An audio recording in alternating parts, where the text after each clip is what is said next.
Hey, welcome to the Razzle Dazzle Show, a podcast where we talk about our favorite video games and all things pop culture with an emphasis on our favorites. We're your hosts, Jared, Mauro, and Chaz. Good morning. Hello. And this is Delta episode number 57 for the month of November. If this is your first Delta series episode, this is basically a series of episodes where we take the time to catch up with each other from the past month and within the world of pop culture. Please let us know what you think about this episode somewhere on the internet. Be sure to follow us on our socials and subscribe to our YouTube channel. Links to them are down below. And with all that being said, it's Razzle Dazzle time. I was trying so hard not to laugh during that one because it was like your third take. I don't know what you're talking about. We were one and done. Always first try. First try. First Yeah. playthrough, zero deaths. I love the calm silence after I said, "Hey, I'm Jared." Like earlier, yeah, I heard a sigh.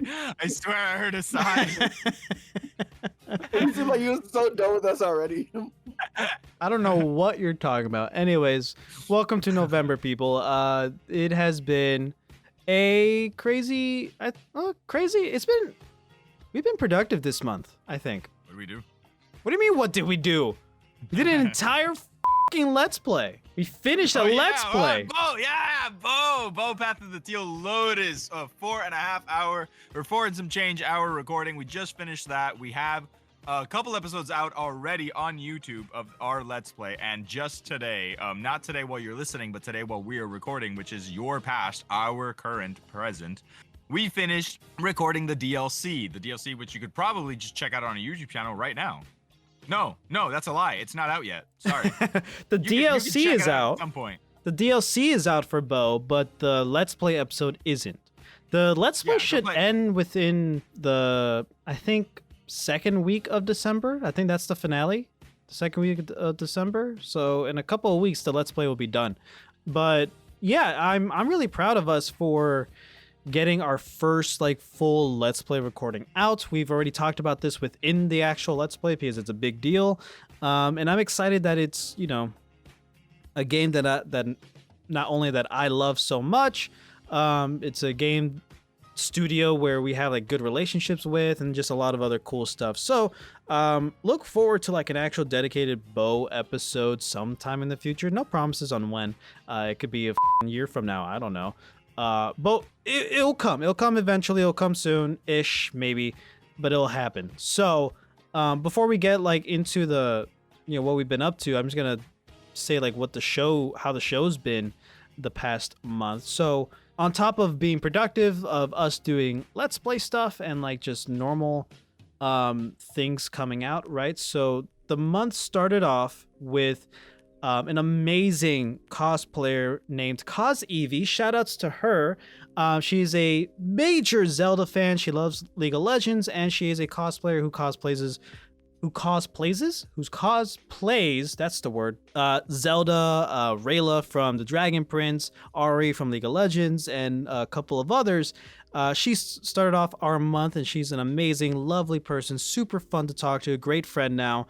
And the day after that, her and I did a dedicated episode on Hyrule Warriors Age of Calamity because the latest Zelda game came out the same week, just a few days after that. So obviously I'm a giant Zelda fan. She's a giant Zelda fan. This was just a perfect way to kind of bridge those gaps and just geek out about Zelda. And I will probably talk about playing through that game later. The week after that, we had another amazing, cool cosplayer who also cosplays Zelda characters, not just Zelda herself, but even Link in different variations. Her latest, as of recording, cosplay was Pura from Tears of the Kingdom. Her name is Lee Kovacs, a very popular cosplayer online, and her work is second to none. She is incredible and had a very fun time having her on the show. And just last week, we had a game developer, an indie game developer. His name is Zoo, and his first game was Berserk Boy, a Mega Man-like game that came out a couple of years ago. And he just released his brand new game, Berserk Bits, an idle RPG, very Mega Man Battle Network style, and we did an indie showcase of that on our YouTube channel last week as well. On top of all that, Breaking Protocol stuff has been coming out every week, as it should, and that's been great. We did some part 2s of other episodes that has come out earlier, a few months ago, and a lot of Shade Protocol stuff, new Shade Protocol stuff, is happening next month in just like a week or two. A little sneak peek, like we're getting close to a new trailer territory. If you're in the Discord server, which you should be, the Shade Protocol Discord server, you should join. Why haven't you joined yet? Why haven't you joined? Link is in the description below. Yes, it is. Shame on you guys. Shame on you. We're all a part of it. We're all in there. We're all talking. We're all having a good time. We're getting like early deets of like new enemy designs. When the trailer will actually be coming out. We're getting like Kendall tries his best not to spoil things for us. Kendall is the game director of Shade Protocol, and he tries his best not to spoil things. But every so often he drops like a little sprinkle of like a brand new thing he's not supposed to talk about. So like, it's fun. Get in there. Anyways, that's the month for the show. How has your guys' month been? My month has actually been. I've had a good month because I feel good. But the three main things that pop out are something that happens to me every single year, which is when Halloween comes around, I don't know what to do. I don't know what costume to put on. I don't know what to do, whatever. And then as soon as Halloween is over, I remember all of the things that I wanted to do. And the big one this year was Moth-Man. I came across this after Halloween, this month, November. I came across the easiest Moth-Man costume in history. I love Moth-Man, by the way. And why? What's so alluring about him? I don't get it. He's cool. He's funny. He looks cool. Funny? Yeah, he's funny. He's a Moth-Man. He's a moth. He's a man-shaped moth. Does he tell jokes? No, he's not. He's not a funny individual. He's funny to look at. Okay. And he's got like, come on, like, what's not fun? Out of all the up there, okay, Mothman, and tell me that's not laughable. Come on. I mean, I guess, but all right. I just don't get. Hey, look, what don't you get about Mothman? I just don't get the fascination of Mothman specifically, because I understand that you have a non-romantic affection towards him, but some people take it far. I don't know. I don't get it. Okay, well, crazy that you would assume that my affection towards Mothman is non-romantic. However, not saying that it is, nor am I saying that I understand. Neither confirming nor denying. Neither confirming nor denying. However, that's funny. I see. I can perhaps see the argument where some people might possibly find Mothman attractive in an idealized form, Okay. That being said, it's the costume itself looks cool as hell. It's just this black costume. robe what do you mean costume? Isn't he real? I don't believe Mothman is real. I don't believe any cryptids are real. I think non-believers. It's just Americans no with too much cryptids are time real. on their hands. No cryptids are real. I think they're just made up. Americans have too much time on their hands and a lot of creativity. However, Mothman specifically, when I said costume, I meant like an actual Halloween costume, because this is a yearly occurrence, right? I come up with really cool Halloween costumes, or I run into really cool Halloween costumes after Halloween. And that was the first thing that I saw. Like this November, I saw this cool ass like robe with these red sunglasses, these red aviators, because Mothman has red eyes, and these like full length, arm length gloves with the claws, and then the little thing that you would put on top. I don't know. It's just really cool, and I hate that I came across this after Halloween, and I was really bummed out about that for like 2.5 days. The second really cool thing that happened to me is that my friend Rope City on YouTube, that's RHOPESCITY, quick little name drop right there, installed Open Goal on my Steam Deck, which is a fan-made or fan-developed open source project that where you can literally run the Jak and Daxter games. For right now, it's just Jak and Daxter and Jak 2 natively on the PC. And it's legal. It's completely legal because you cannot run it unless you at least have a physical copy of the Jack and Daxter game that you're trying to run, because what Open Goal does is that it decompiles and recompiles the original code so that you can just run it natively on your PC or on the Steam Deck for this instance. And it looks great. It looks amazing. I've had so much fun with it. I can play Jack and Daxter to death. I'll never get bored, but now it looks amazing. You can see individual like raindrops on Jack 1. And this is a game that came out in 2001, which is insane. And other than that, I've been having a lot of fun with that, but something that I haven't had a lot of fun with, and the more that I say this, the more that I believe you guys just don't believe me, and I do mean like both Razzle Dazzle and the listeners, right? Car again, my car, Susan again. I was driving home from work, and for the past 2 days before that, I've felt like some rumbling, right? Like my car was like vibrating sometimes when it would go too fast, and I was like stressing. I didn't know what it was. I looked it up, and people were talking about coils and rust, and I'm like, damn, this is gonna be so expensive. I don't even have time for this, whatever. And I was, last Friday, I was driving home from work, and the rumbling was getting bad. So I stopped by the side of by the shoulder on the turnpike, and I walked outside, and my entire tire, my whole bottom right tire, back right tire, whatever, my rear right tire was just completely decimated. It had a scar. It had an actual scar, and it was just it was on the floor. It was gone. That sucks, dude. I know, man. I know. I put the donut on it, and then I spent the next day trying to like I bought a new tire, and then I tried to like install it myself, and it didn't work because the tire wheel was still on the old tire with all the fiberglass or whatever, and it was just terrible. So I ended up taking it to a mechanic, and they did it.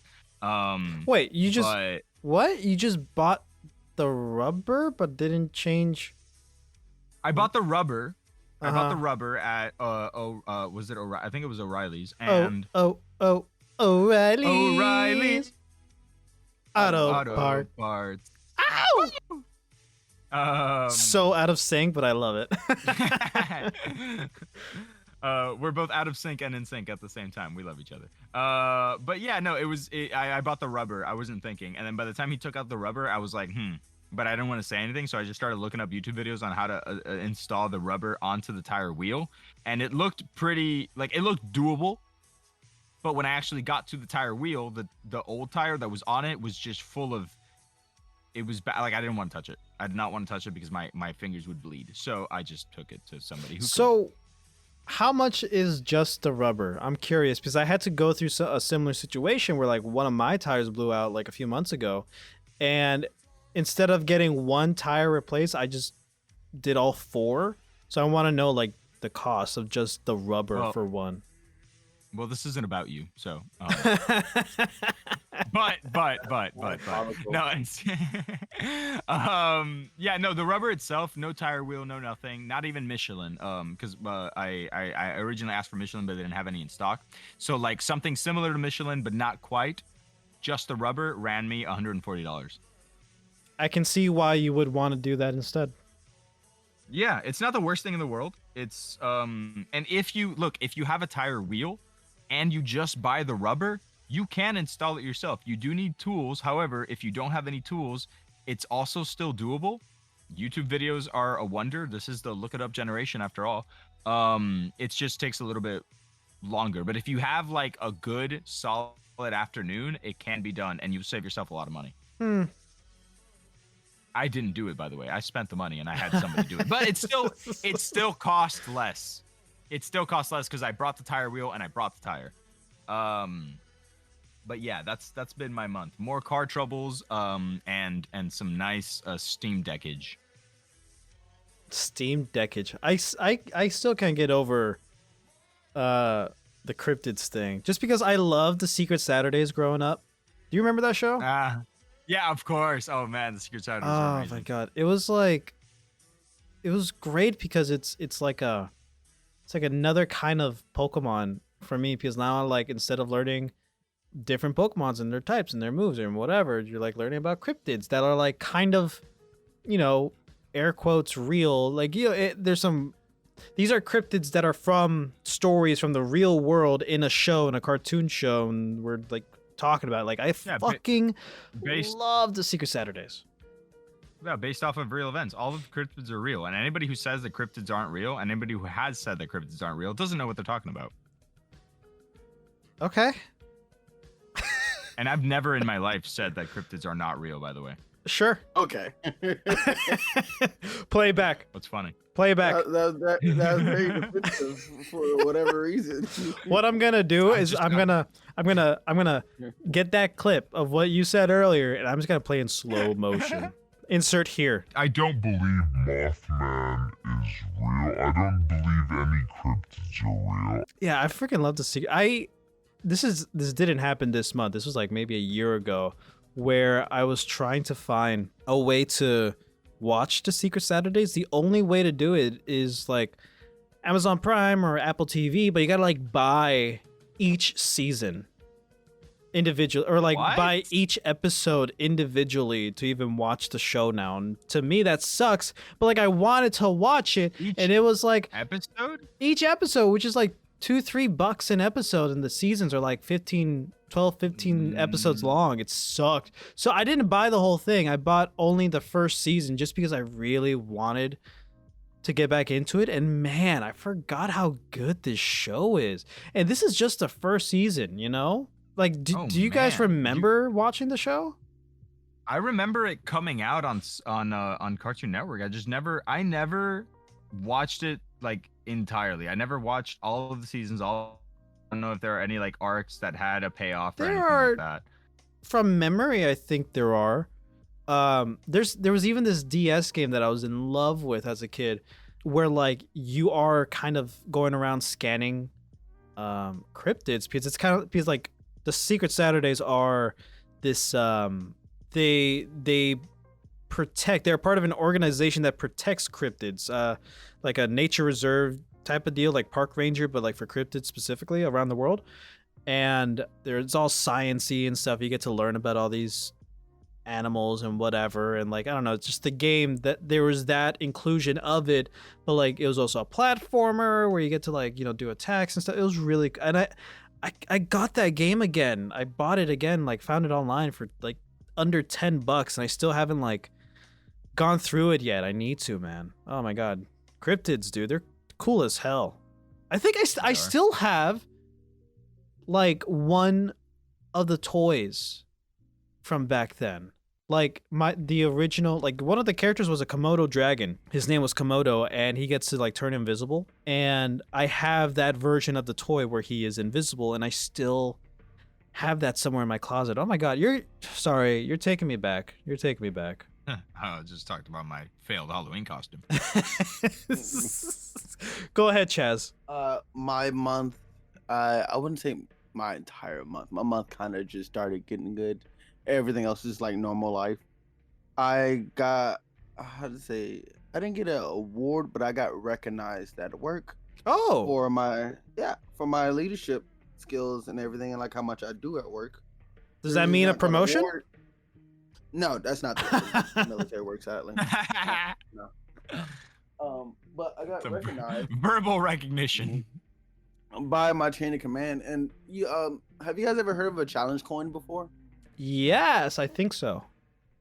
Okay, so a challenge coin is something usually people take to, or military members take to bars, and they like to challenge each other. And whoever has like the lowest coin has to buy the other person a drink. So like if I challenge you with my coin, and you pull out a coin, and your coin is better, I have to buy the drink. The coin is like the rarity of the coin and like the ranking of the person who gave you the coin. The coin I received from my chain of command for my work ethic was from a sergeant major, a 1-star general, a 3-star general, Oh my god. and a master chief. Holy shit. Whoa. So 2 of those Dun dun dun dun dun dun are dun. a 04 and a 06 officer, and the other 2 are E9s. So like about as high ranking as it gets for the enlisted, and then the highest ranking as it gets for officers. Wait. 4 people, not in one wartime. coin? 4 One people, coin one only? coin. All of their ranks are on that one coin. Oh, oh my god, that's so cool. You can never lose. You can never lose. That's literally what my wife said. I'm gonna send you a picture of the coin in a little bit, but that's one of the things I got, and what like my chain of command knows how how to describe it. How I criticize myself too harshly in my work ethic. Like when things go wrong, even if I'm not like directly attached to it, I still like I see the ways that I could have prevented what happened. And then like they try to tell me like I'm doing great spite of like things that I don't have control of. And that was just like their way of like, hey, even you are being recognized by people who don't even work with you on a daily basis. So it's just very like a proud moment to get. And I received it from Sergeant Major himself. It wasn't like a hand me down like from like a letter or anything. I was seeked out and pulled out of like section at work to be given the coin and the recognition by the Sergeant Major himself. That's So proud of amazing, you, dude. Chaz. Yeah, super proud. Sergeant Yeah, Major very- himself came up to you and said, "Chaz, I see you." Yes. And other than that, I'm now currently playing the game Where the Winds Meet. I highly recommend it to anybody who plays. It's an MMO. Obviously, not everybody plays MMO. Yes, Mauro, I read your message. Ha! Highly recommend it. Right now, I'm just struggling. I fought it like once or twice. I wouldn't say I'm struggling, but it pissed me off already. I'm fighting a multi-dimensional bitch. Because why must I fight two of you on two different planes of existence at the same time? I think it's unfair, but I digress. But that's literally like my month that just started like sadly this week. Other than that, I have my anniversary coming up. Oh, Very oh yeah, excited for that's that. right. I knew it was around this Mhm. time. Well, that's amazing, Chaz. I'm really happy for you, dude. I mean, like that's Thank you. as someone, yeah, as I know you to be someone who does put a lot of stress on your own shoulders. So like, I'm glad that there's another form of recognition and validation you got for the hard work that you do. Not even on the show, just in life, So like, I'm really happy for you. Thank you very much. Yeah, man. And that will be my month. I'm very proud of my month. I'm very proud of my month, even though like We're proud of you. it all started within a week. Yeah. Right. It's part of the month. It's part of the month. For me, I have a discussion question actually, or discussion topic that I want to pick your guys' brains about. So this stemmed from the Shade Protocol Discord server, something that we were talking about earlier this morning, and Kendall sent like a tweet that he responded to, like in the chat, where like some guy or this other game dev is like putting in quotations that he has heard people say, why are there so many pixel slop indie games? These artists lack imagination. Pixel slop. Yeah, so the rest of the tweet reads, it's in response, it's because the technical simplicity of the medium allows artists to maximize their resources compared with more cumbersome 3D flows. This whole thing like kind of spawned a discussion of like pixel art as an art form even for video games, and like I guess not necessarily difficulty, right? Because what I got from this is like pixel art games seem lesser than 3D HD realism games. That's what the argument seems to be about in the way I see it. So like my response to this is like pixel art is extremely beautiful, and to me sometimes even prettier than like 3D HD realism. Like there are plenty of amazing sceneries in The Witcher 3, for example. But Hyper Light Drifter, a complete pixel art game, is one of the prettiest games I've ever seen, period. You know what I mean? So like, for the sake of this argument, I don't really understand where this original point is coming from, because, is it because people see pixel art as old, so therefore it is low tech and not impressive? So I want to get your guys' opinion on it. Look, man, I can't stand that particular, like, why there's so much pixel slop indie games out there. Like, first and foremost, right? if you would have a brain, and I'm trying my best not to come across confrontational, but it's just such a low effort, lazy argument. All right. The Yeah. medium exists, right? It exists. It is a medium. It is usable. Logically, pragmatically, if you have a brain, you would know that indie developers, right? It's part of your question, right?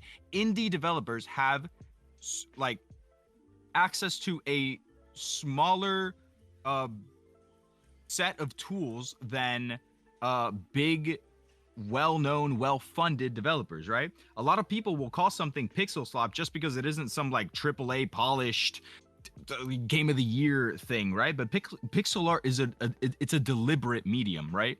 If you have certain tools at your disposal and you use those tools to make the best game that you can make, right? I'm not saying that there's like that there aren't low effort pixel projects out there, but to lump them all together into just this one vague pixel slop thing, like you're completely discrediting all of the really high effort good pixel indie developed games out there, man. You know, it's not mediocre. It's a style. It's an art style that is available to people who don't have the means financially or like crew based, right? They just don't have the team to develop a 3D game.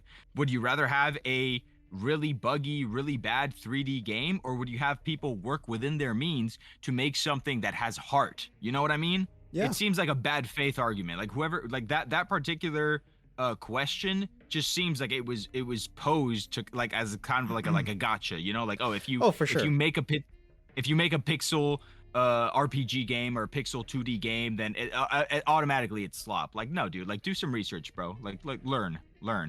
Chaz, any That's thoughts? my take. I don't have nothing against pixel games. The way everybody has their preference, Yes. and I think you should just respect other people's preference. If somebody likes pixel games, or like designers, people who make the games, right? When they're making the game, I'm pretty sure they're fully aware that they're making a pixel game. I'm pretty sure they 100% understand that the graphics of the pixel they're choosing and everything. Because if they wanted it any other way, it would have been done that way. Okay. Am I wrong? No. So it's just like, why are you shaming something that was intentional? If you don't like it, then it just wasn't made for you. You're not the how do you describe it? You're not the crowd, audience. Yeah. You're not the audience. You're not the target they're audience. seeking. That's Yeah. it. It's not for you. It's not for you. So don't consume it. Period. I'm not a huge fan of Metroidvanias. I will play them from time to time if it's for an episode or if it's to try something out, but it's not the type of game that I would like spend money on and sit down and play because it's just not my type of game. Am I going to shit on the entire genre? Am I going to say that like it's slop because there's so many out there? Absolutely not. It's just not for me. The same way that if there's a specific type of game that I enjoy that other people like look down on or don't like, I'm not going to take that as a personal offense to the type of game. I'm enjoying it. You don't have to. If you don't enjoy it, find something else to play. Yeah. Absolutely. Yeah. I kind of see it as like there's this weird kind of disconnect for people when it comes to games made with pixel art, because I've heard people I know that like if I show them a game that so happens to be pixel art, that so happens to be 2D, right? And it does all these cool things like I don't know, Super Metroid or Mega Man X or whatever.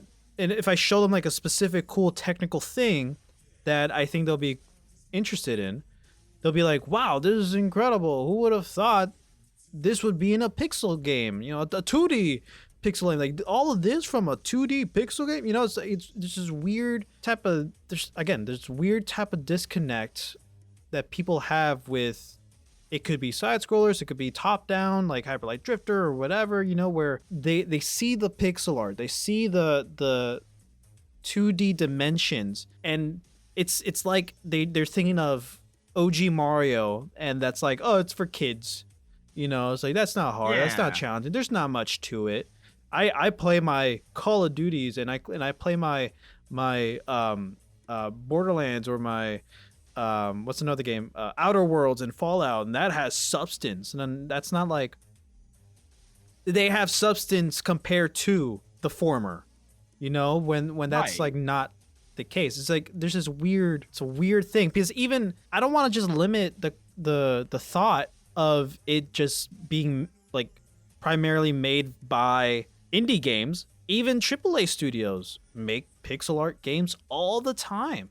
Now, is it as frequent nowadays? No, but recently Square Enix and Sony released the Dragon Quest 1, 2, and 3 HD remastered games, and they're all pixel art. You know, Octopath Traveler is pixel art.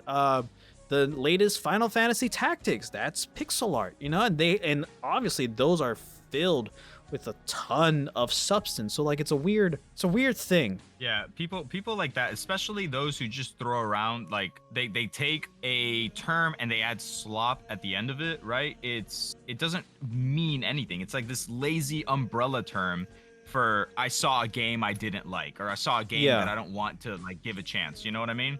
And it's not, they treat it as if like pixel art is some sort of like shortcut, you know, like for like if you don't actually want to try making a game, but it's the complete opposite, dude. Like everything, specifically an indie developer making a pixel art game is incredibly intentional. It's controlled, like all of the sprites are like personally made. You know, if you screw up like one little pixel, one dot off frame, the sprite looks completely off, right? Yes. And you can't rescale it.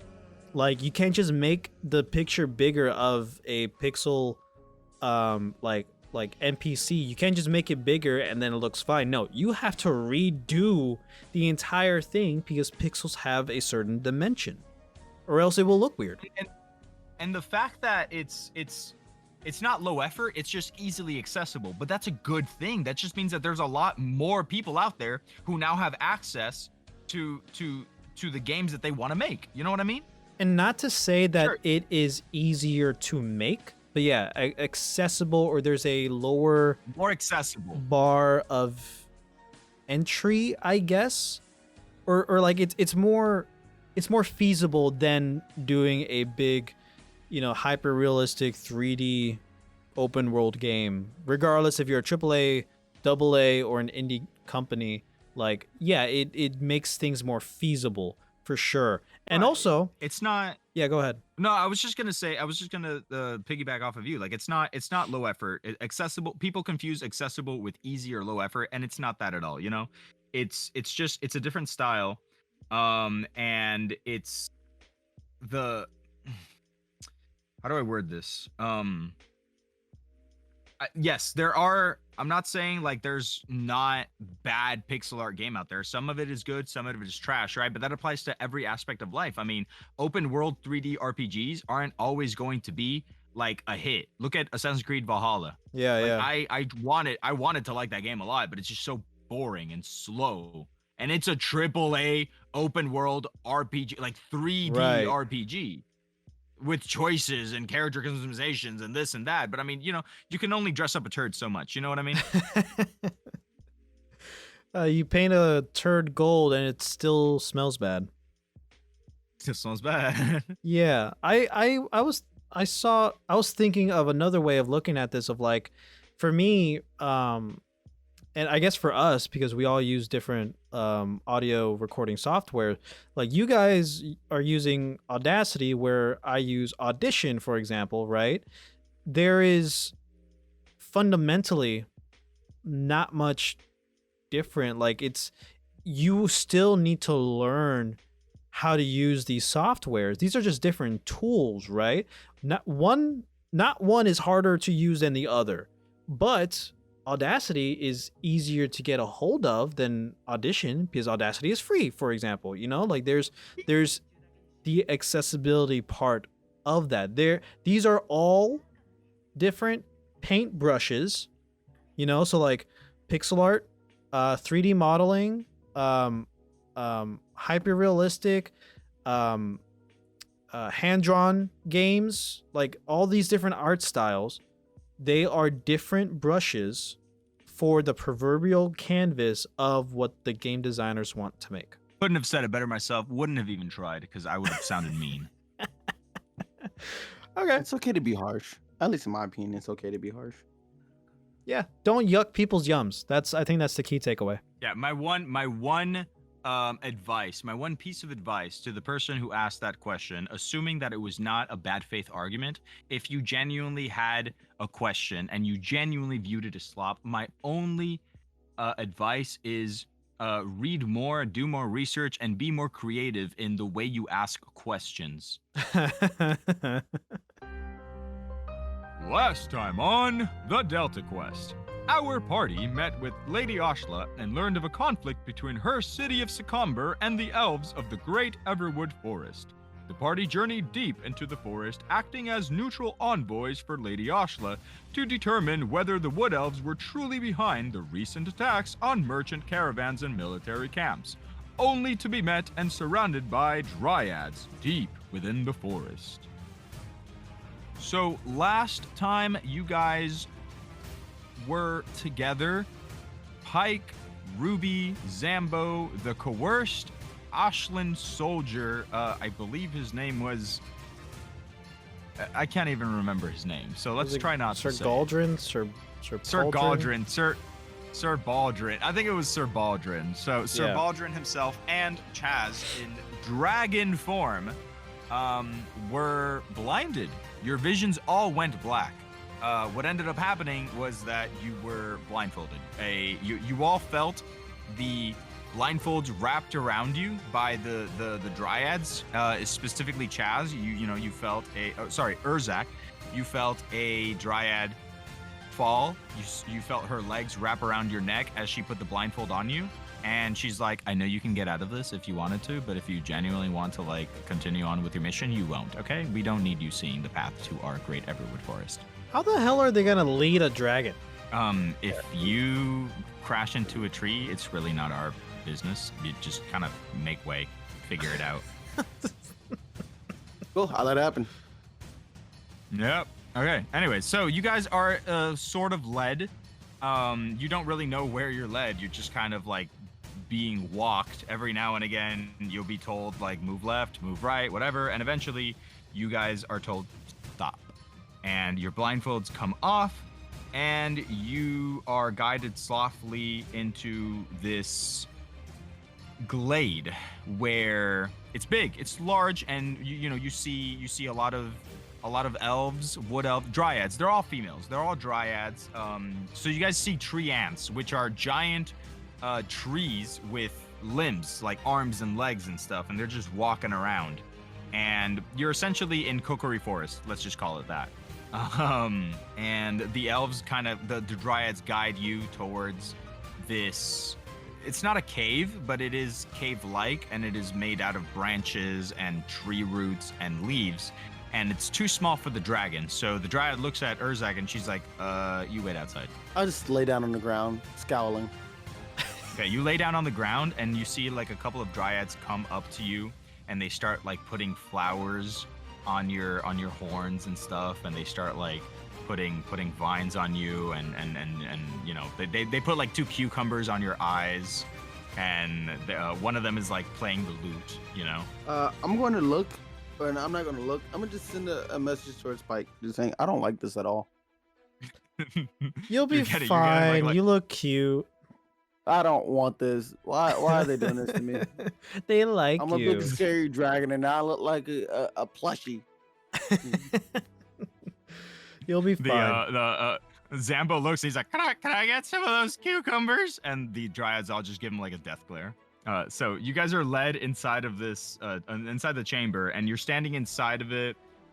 You see that the inside is just intertwined with like tree roots. There's luminescent moss around the floor and the top, so it's like lit, but it's not. It's natural light, right? And in the middle, you see an elder wood elf, the elf matriarch, and she raises her hand and she says, "Welcome to my glade. I am Elderholm." Hello, Elderholm. Thank you so much for guiding us here. Very happy to get to talk to you. Outsiders do not walk here usually. Speak your purpose. We are here to figure out what is the trouble between your clan and the humans in Sir Commerce Keep. We or I believe that you guys are being set up. This is sabotage against you guys for further war, and we want to stop it. Elder Home nods, and she's like, yes, strange attacks have happened around our glade. Soldiers, human soldiers, come in. They try their best to raid. But I have seen that there are tracks and such that make it seem like somebody like it. They're clearly attacking each other. They're attacking themselves, and I don't understand what we have anything to do with this. But we kill them on sight. Trust me. I guess that doesn't help your case, but just so I can get a straight answer from you, this is you have nothing to do with the merchants going missing here in the forest. Well, if a merchant walks into our forest, yes, they will go missing because we will kill them. We do that. We kill merchants here. We kill anybody who walks into our forest and tries to weave around, and especially if they're attacking us, sure. But anything that happens outside of the forest, we have no business with. Okay. Go ahead, Urzak. Let me eat them. No. Uh-oh. Ruby raises her hand. She goes, excuse me, pardon. So sorry, just let me wrap my head around this real quick. Are you saying that you are not coming out of the forest and attacking merchant caravans? And the elder home is like, no, we don't venture outside of the forest. The past couple of months, humans have been wandering in with arrows and swords, and they have been attempting they've been doing their best to attack us, but yeah, we kill them. We don't with that shit here. We don't play those games. Please let me eat them. No, we want them to like us. Fine, let me Okay. eat Ruby then. No, not yet. My God. Okay, well, that was easier than expected to get an answer. So we need to figure out a way to resolve this issue. For one, make the people in Sir Commerce Keep believe you, and two, expose who really is behind all this. I have my suspicions, but I understand this has been going on for a while now. Did you guys at all have or see anything that can help us get to the bottom of this? Any clues? Any equipment or Look, things from the things? I see that you are an elf, and I acknowledge that you are kin. But I'm gonna be so honest with you. I don't really give a damn about the people of Secomber. You know, I don't care what's going on with them. They've been wandering into our woods a lot more frequently than before, but we just kill them when they do that. That's not yeah. Right, I understand, but I just want to prevent you guys from going at a all-out war. They are prepared to mow down the forest, and we don't want that. So I want to make sure that you guys are in good terms. Why do they want to do that? Because it's it so seems simple. like that Just they're don't step in. racist. Well, that sounds like a them problem. It Don't step does, into our doesn't forest it? And you won't get killed. It really does. I'm glad you see that, but I mean, it's very simple. Don't step inside our forest, and we won't kill you. Okay, I guess there's Hey, nothing Pike. else to do. Yeah, what's up? You still have that mind reading marble? I do. Maybe we should use God, it. no, See if no, these no, lines- no more mind reading. Oh my God. Okay, all right. In this moment, at this moment, another she elf, a dryad, two dryads actually, they walk in, interrupting the, what is this? I guess A dialogue. what do you call the dialogue? I guess, yeah. They come in interrupting the dialogue, and they're holding a man, a human, very clearly a human, who has armor and is shorter than the dryads and is, sorry, I guess taller than the dryad. I don't know how tall dryads are supposed to be, but he's wearing clothes and armor, which dryads and wood elves do not do. But he's got his face painted, right, with Vietnam colors or something. The first dryad who comes in with the captured human throws him on the ground, and she says, "Look, we found him, another one. This one is dressed like an elf." And the human on the ground is like, "What? Sorry, please." He's like cowering. He's cowering, and he's like, "I'm sorry. I'm sorry. I was just following orders. I'm sorry." Dude, you're elf facing? That is so messed up. That is so wrong on so many levels. Who told you to do this?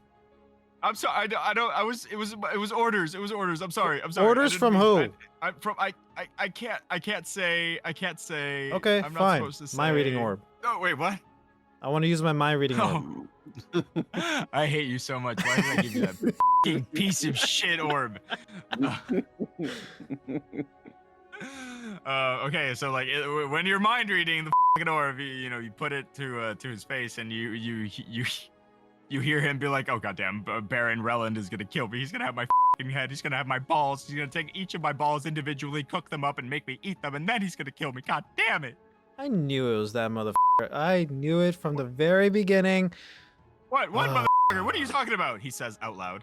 You know what? Normally, I would be nice enough to let this slide because I understand you're following orders, and that's like your job, right? But elf facing is going way too far, in my opinion, and that's just not right. It's not just disrespectful to me; it's disrespectful to the entire race.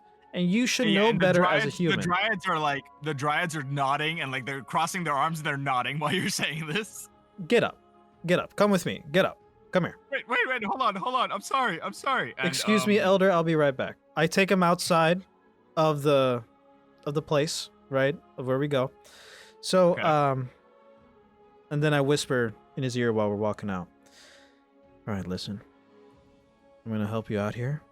As soon as I give you the signal, you'll know exactly what I mean. Make a beeline. All right? See where all these kids were playing over there? Just head straight to them. They won't bug you. They're kids, right? Just push them out of the way and just run out of the forest, all right? Okay. Yeah. Okay, I'll do Okay, it. just I'll do play it. along. Just play along, okay? Just play along. Okay. So right before you walk out, the dryad, like the first dryad that like walked the man in, she walks up to him. She's like, "Hi, by the way, my name is Thorn. Let me shake your hand real quick." And she puts out her hand. My hand or his hand? Your hand, Pike. She's talking to Pike. Oh, okay.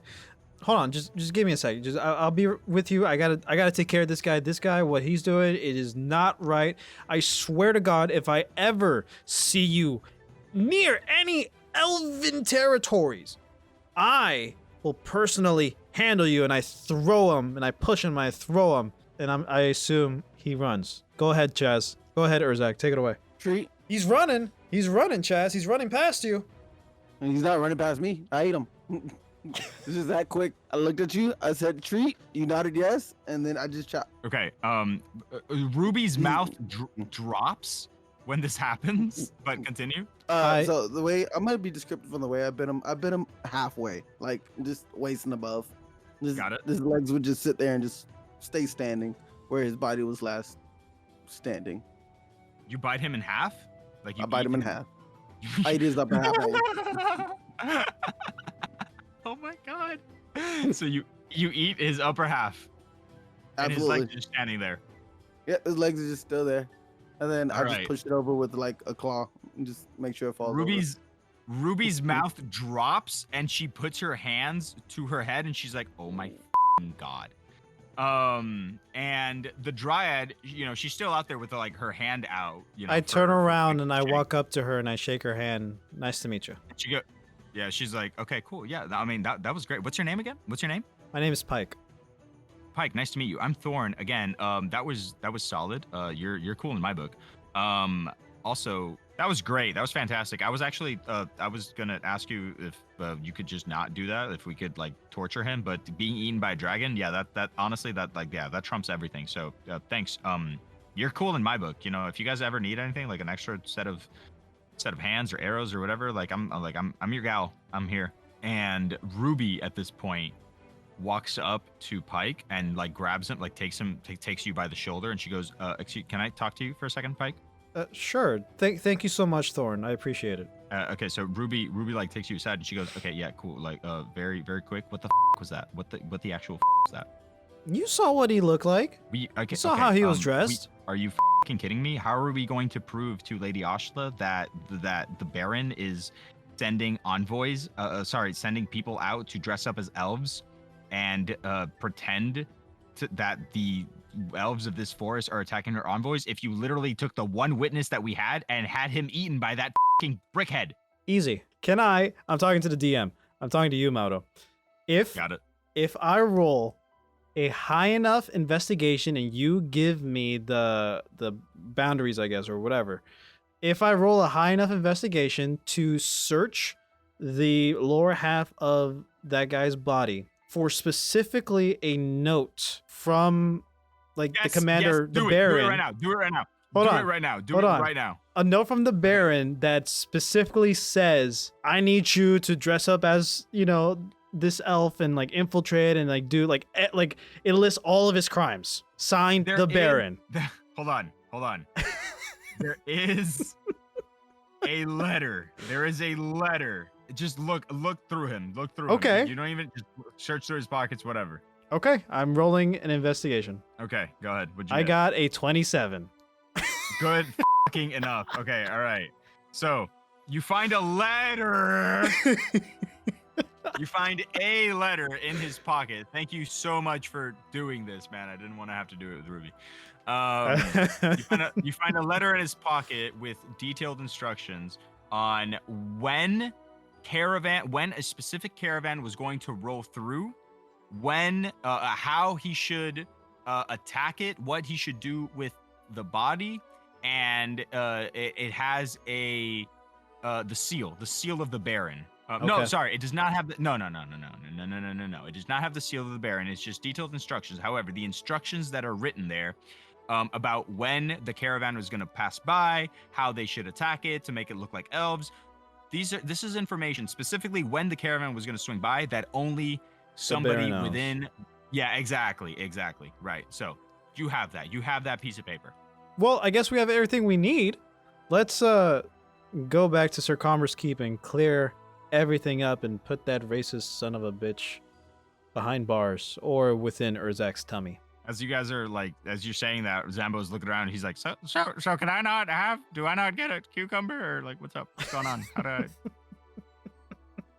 mean, I don't need one, but it's just kind of they just kind of gave it to Urzak for free. I don't know. I kind of wanted some. I will just drop one off of my face right on top of him. He catches it with his mouth. He just opens his mouth and eats it. He's like, and Ruby looks at him. She's like, okay, never ever in your life do that again, ever at all. Oh, never. Well, I guess it will already be off my face considering I just ate somebody and I doubt cucumbers are like that. So I'll just flick them one. Nah, I'd say that they stayed on your face while you were eating people. This entire time you've had the cucumbers on your eyes. Oh, great. I just ate them blindly. Love it. Yeah. You smelled them. Thank you so much, Elder. We promise not to be a nuisance in the future. Oh, it's all right. Thank you. I didn't really have an issue. I don't mind killing people. I walk into my forest, but man, if it's helping you, go ahead. All right, cool. So you got, as you guys are walking back, Thorn is with you now, and she goes, we got a new party member. Yeah, for now. Thorn is walking there, and she goes like, wow, so you're an elf and you're wearing like human clothes. What's up with that? Yeah, it helps for me to blend in easier. And also, watch this. I put up my cloak of invisibility. It's like, whoa, he just disappeared. Where'd he go? He turns take to it Ruby. off. She's like, where'd he go? Oh my god, he's back. She turns to Ruby and she's like, he's back. And Ruby's like, shut the fuck up. Pike, are you flirting? I'm not flirting. This is a cool robe. She asked about my clothes, dude. She nudges, she grabs your robe and tugs at it. Thorn does, and she's like, are you talking to the dragon? Yes. We have this psychic thing going on. Can I hear the dragon too? Only if he allows it. I can't control that. She turns Thorn the dryad turns to Urzak, and she's like, can I get in on this? I think it's about time. What about you? Yeah, I'm cool with it. You good? Yeah, I'm good. All right, cool. I won't invite her into the link, but if Mauro will allow me to finally detransform. You may. If You want want to detrans? Okay. All right. I thought it'd be funny. I thought it'd be funny if you add her to the link and then Ruby's still not part of the group chat. I feel like that's still happening. Oh, that's absolutely still happening. Everybody's in the group Ruby chat. lifts her fucking hands up. She's like, "Are you fucking kidding me? We just met her." Oh, wait, actually, before I detransform, how far do we have to travel? Like about an hour. I don't know. Oh, cool. So I can make it quicker Yeah. by flight. Oh, and by the way, as you guys are leaving the forest, the soldier, the Succumber soldier that had like led you guys in Oh, there, that's and right, I you guys forgot about him. You guys forcibly coerced him into the forest. He lives, you know, you see him, and he's with like a couple of dryads, and they, you know, they got the cucumbers on his eyes. They're like putting like flowers on his hair and stuff, and he goes like, "You guys, thank you so much for this, you guys. Like, I'm good. You go. I'm gonna stay here." All right, man. Do you want me to like? Do you want to write a letter down to make sure, like, they know No, that you're I'm good? not going back. I'm not going back. Tell I him I understand. died or something. I don't know. Well, okay. All right. Diabolical. As long as you're happy. I'm so happy. I have not felt this relaxed in years. He's I getting- needed this. He's getting back in touch with his elven roots. I love it. Yeah, right. Yeah. All right. So yeah, you guys. Hold on, Urzak. What do you do? No, or we just use me for flight again, and then at our next location, depending on what happens, we'll decide the detransformation. But I think I've been a dragon long enough. That's what I was thinking. All right. So hold on. Let me see what's next. I kind of have this written down, or I had this written down, but you guys have changed this so much. You're welcome. So as you guys walk away. Oh, sorry. I'm so sorry, Urzak. Did you change back to non-dragon form, or what's up? I'm gonna use this for travel. I'm gonna use right, for okay. travel. So you fly them over, so it only takes like 15 minutes instead of an hour and some change. And you make it to where you're far enough to where they wouldn't notice a dragon. Now, what do you want to do there? You can detransform me. All right, so you detransform, and Thorn is like, "Whoa, you're a person, kind of." Yes, absolutely. I didn't know dragons Actually- could do that. No, actually, I won't talk to her. I just look at her and just keep moving. Cool. Anyways, you guys make it to the city gates. The guards recognize you. They allow you in. They give the elf, like the dryad Thorn, like dirty looks, but since she's with you, there's no issue. Whatever. You are led into Lady Asha's war room once again, and she's in there. She's sitting at the head of the table. She looks tired. She has like half a dozen guards with her, as well as Baron Relland and a couple of people with his crest there. She stands at the head of the room. You know, she looks elegant and armored, and she looks up. She sees you guys, and she goes, "Ah, envoys, you returned sooner than expected. Do you bring clarity? Were you able to make contact with the elves, or what's up?" We have, and oh boy, you're gonna want to sit down for this. We're about to We're gonna make rock it this fun. Baron's world next episode. Honestly, dude. Because I was totally hoping you would follow along with my bullshit on the investigation thing. I didn't actually think there was gonna be an actual letter, so that's why I was like, if it's high enough,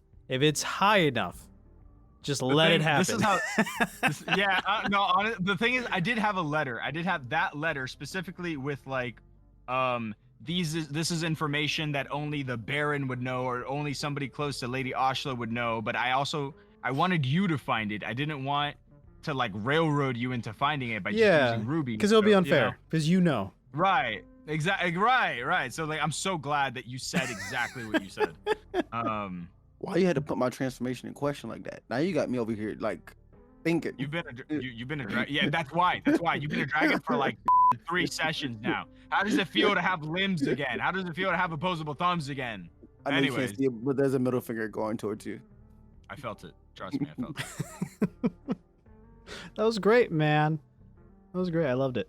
Glad. So yeah, it's a great month, great Delta Quest, and God, we're almost 6 years old. That's insane. We're Isn't almost that exciting 6. though? Very exciting, and we got a lot of things planned. Not only for next month, a lot of video game heavy like indie game heavy stuff coming up next month, and the new Metroid Prime game is coming out for me, and just the holidays in general, so that's always a good time. And then the new year, got some cool stuff in the works, man, and I'm excited for what's to come. I just realized that my Discord screen did not go green, the green outline, whenever I go yee. So I wonder how many of my yees have been missed. I've only most of them except for the last Barely two. healing these. Yeah. These are like it started. Auto suppression. Love Damn. it. All right. Anyways, See you next time. bye. Bye.